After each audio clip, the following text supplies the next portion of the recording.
So when I say this, I'll understand if you don't get it at all, but try to stick with me here. There is no pure red, there is no pure yellow, and there's no pure blue. Okay. Going back to pigments. Pigments are ground up materials, and then they're floated in water, gum arabic, oil. They're in their binder to make the different milk, whatever it is.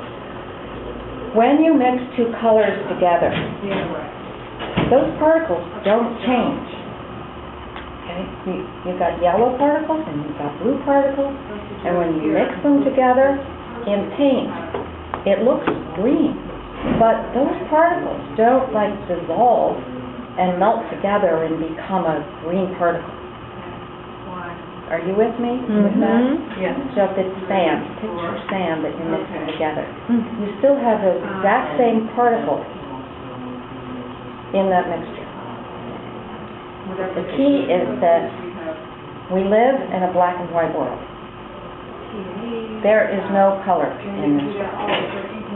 Everything. There is no color in this world. Everything is really black and white. It's our eyes that interpret light waves. Just like sound is different light waves, this is the clear science. Light is a wave.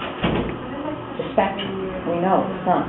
Okay? All the colors are in the spectrum. And our eyes interpret different lengths of waves as different colors. You with me there? Okay. So what happens when you mix particles? You've heard, okay, well, yellow absorbs purple, purple absorbs yellow, right? Complements cancel each other out.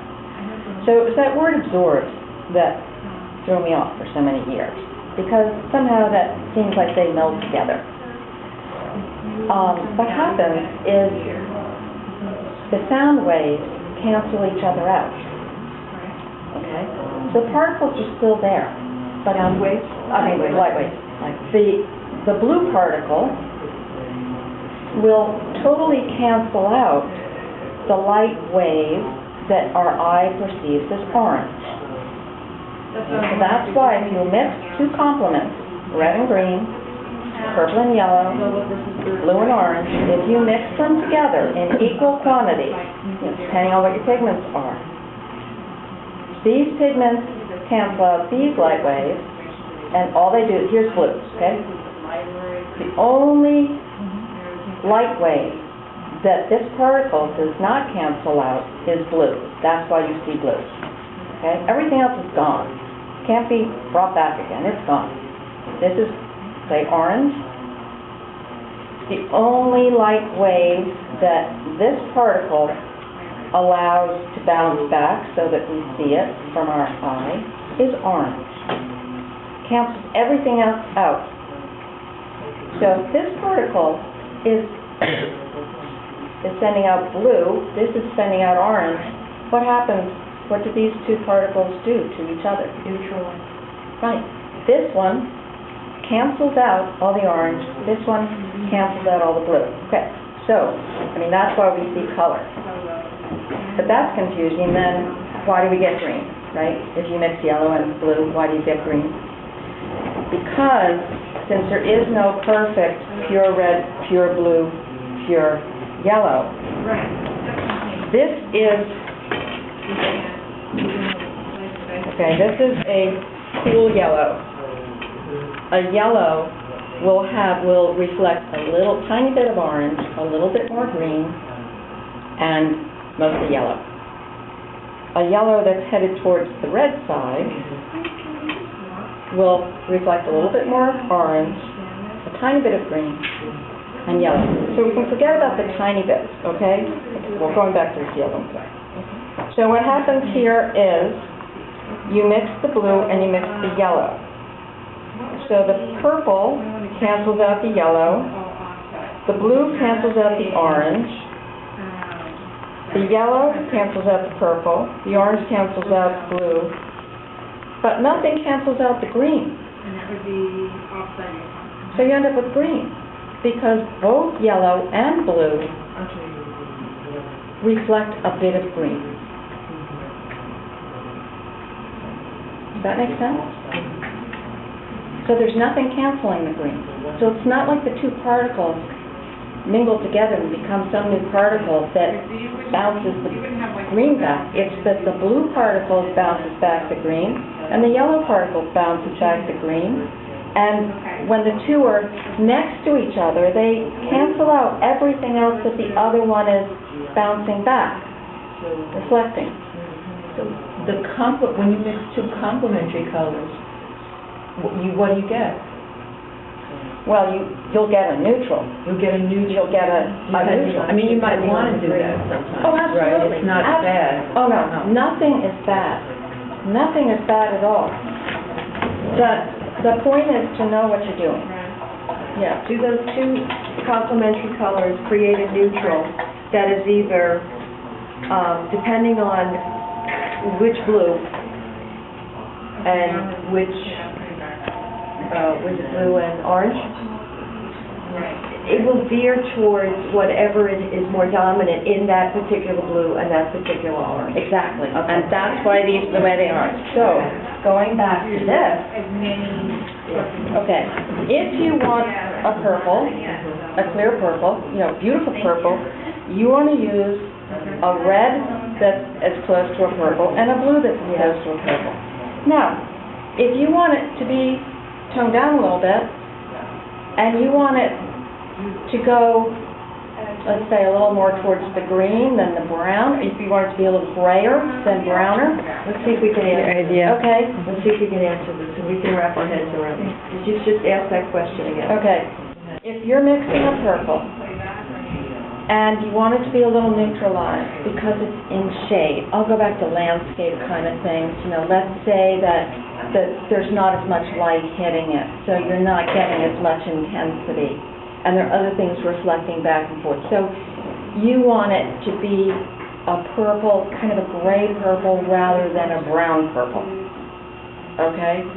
So if you want a gray purple, what would you do? Maybe mix the bluish red with the warmer blue instead of the redder blue.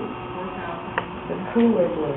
The cool. Now, see, when we talk blue, you have to point to it on the color wheel So because... if we wanted a real purple, we mix this Yes. and that. Yes. If we want a gray. Grayer purple. A gray purple, maybe you'd mix this kind of red with a different kind of blue, maybe this blue. Well, what you're doing then, all right, this, listen carefully. This blue has more yellow in it than this blue. This red has more yellow in it than this red. And what is the complement of purple? Green. Yellow is so that would give you, it can give you a brown or gray. What you've done is you've gone 2 steps away. If you want for it to still be a purple, because once you head into these reds, you're going to brown. If you want a gray, you would just either add some of this blue or choose a different blue. It depends on whether you're using a limited palette, but you would choose a blue that has more green in it, so it's got a little bit of yellow, but it doesn't have red. You would still take the alizarin.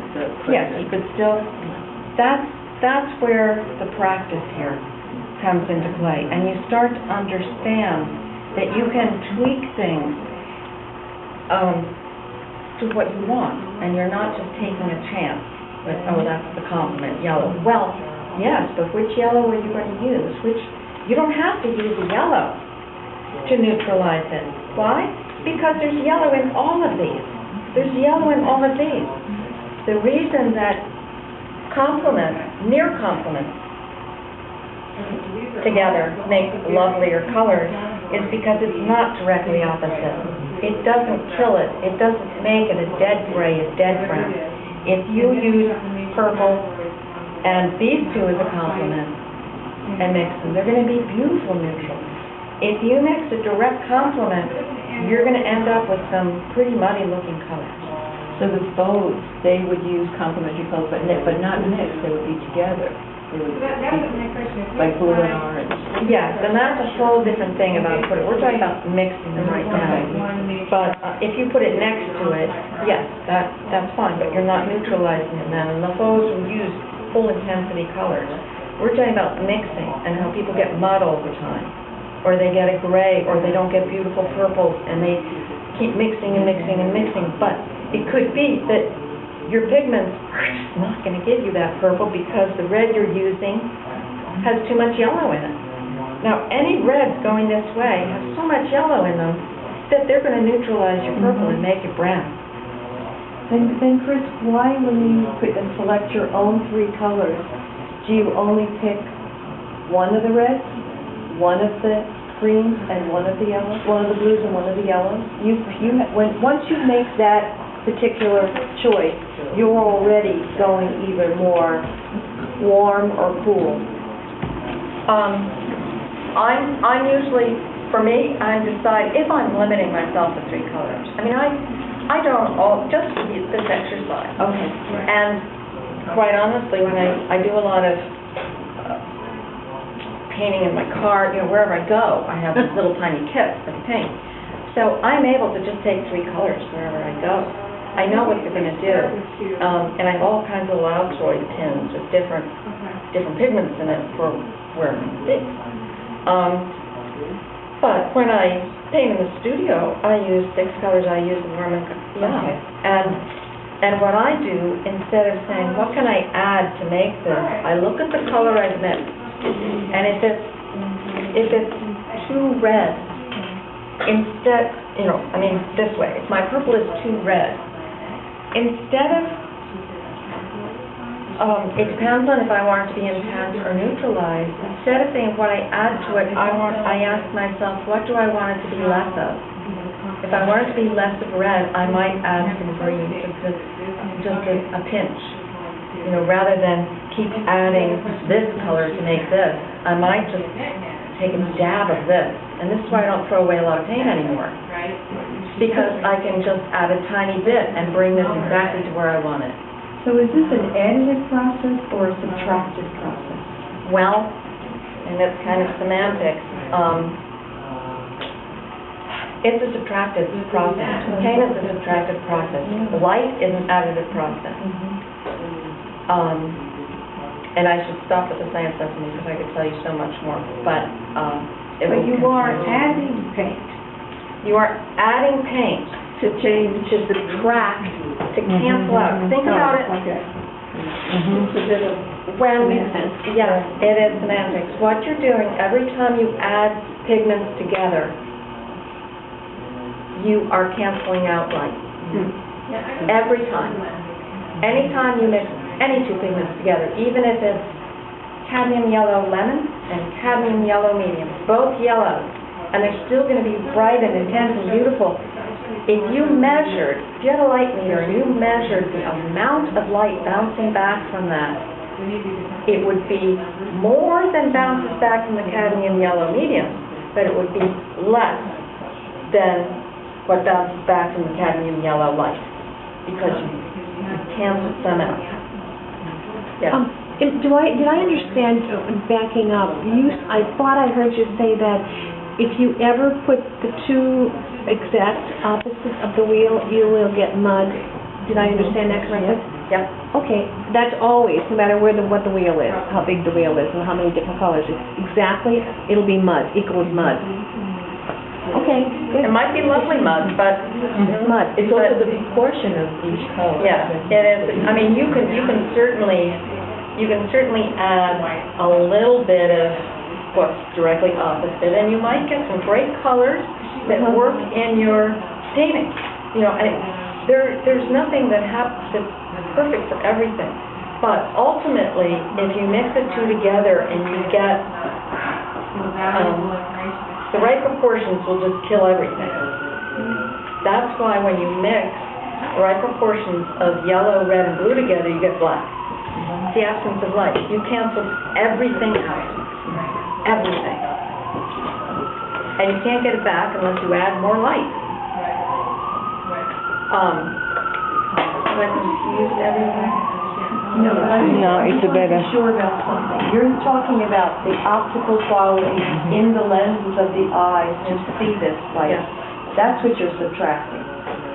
You're taking away the Color, that's why people are colorblind, because they're not... they wanted to see. Yes, and because their eyes are not reading the light waves the same way, or they're missing reading some of the light waves. So if you keep in mind that everything you look at is really like, because it's pieces of sand, everything is just these molecules that have no color. It's the reflective quality of different things that bounce back light. Light hits, that's why as evening goes, color disappears.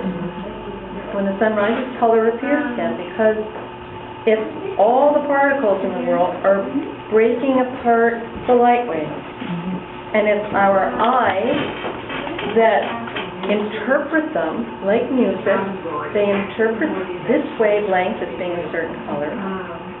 If you mix red light and green light together, it gives you the same wavelength as yellow. That's why stage lighting works.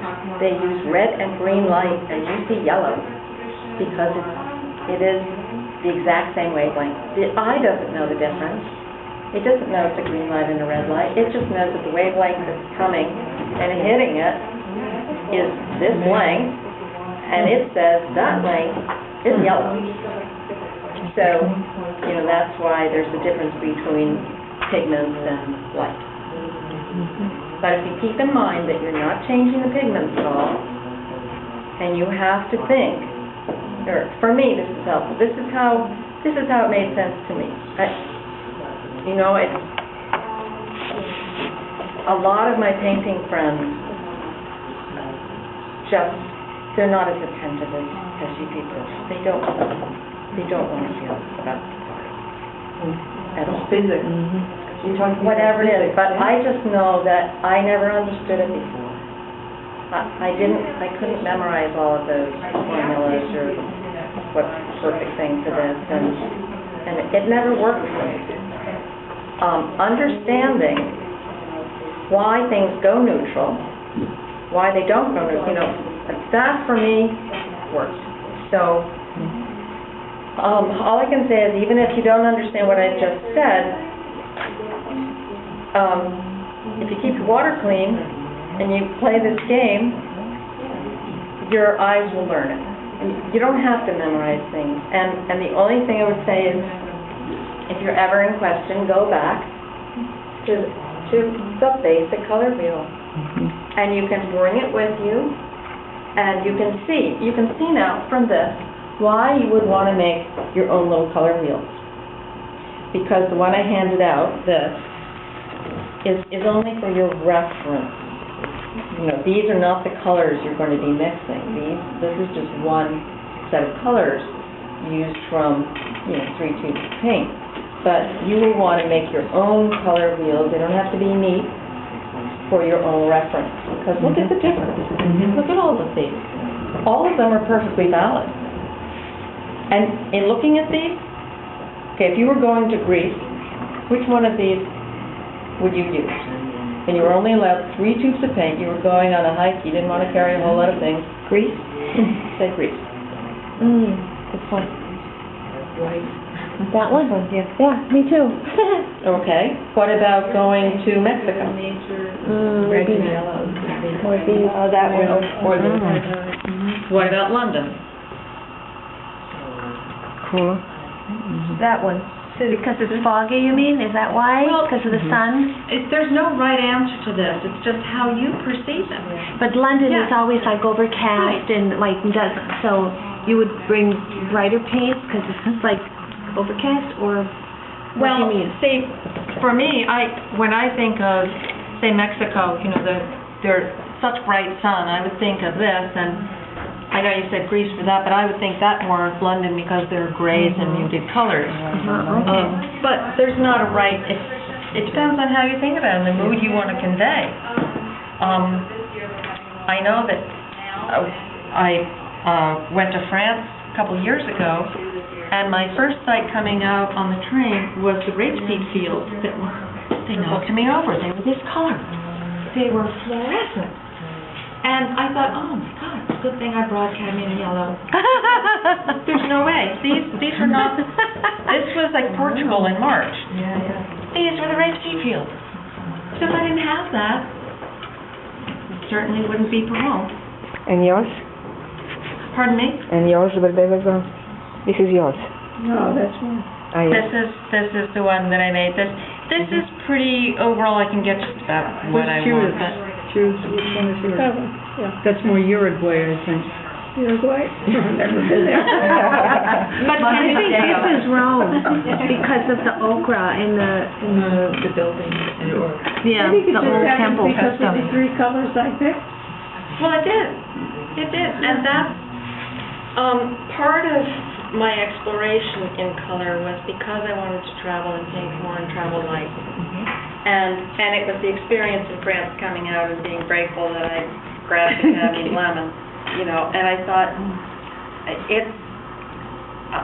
at that time I thought, how am I ever going to do this? I need to be able to come up with something to make it easy for me to know what paint to bring places, whether it's oils, whatever it is, without, being way overweight and not being able to hike around with stuff. And I fit everything in my pockets of my cargo pants, so, I'm not going to bring 12 tubes of paint with me. So that's the history of how all of this happened, and what led to me having to understand color.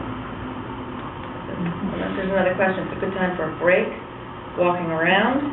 Taking a nap, I think, or something. I have Yes. What time?